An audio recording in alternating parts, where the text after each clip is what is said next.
first of all, it's a decision by the Irish people in a solemn constitutional referendum, so that result must be respected.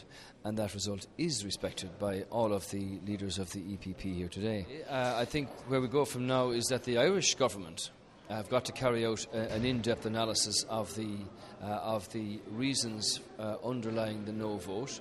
They've got to reflect on those.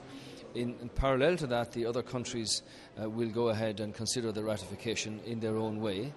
And towards the end of the year and the end of the French presidency, I assume that the presidency will come back to Ireland and say, now we have a position here where 26 have ratified this treaty. What do you want to do?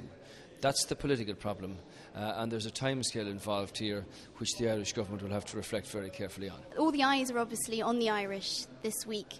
A lot of us are saying, well, the Irish were right to say no. Perhaps you can say here today now something else to convince everyone else otherwise, and other European countries and other European citizens who might be having doubts now. Well, I think it's fair to say that while the vast majority of political parties in the Irish Parliament supported the yes side, the people voted no for a variety of reasons. And from that point of view, that's what we need to look at. But the Irish are not opposed to Europe.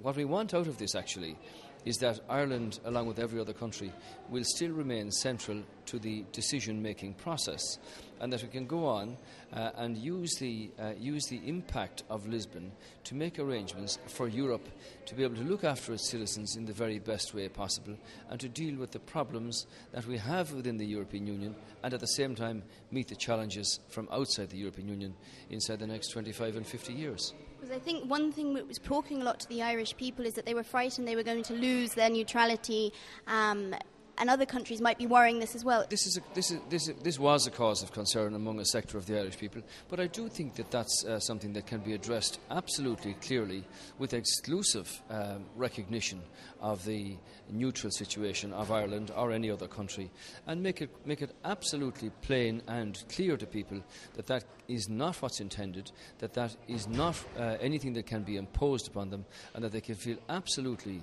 sure in the knowledge from all sides, legal, political and everywhere else, that these are not the intentions of Europe insofar as the Irish people are concerned, and that only they, in their wisdom, can decide one way or the other whether to change that situation.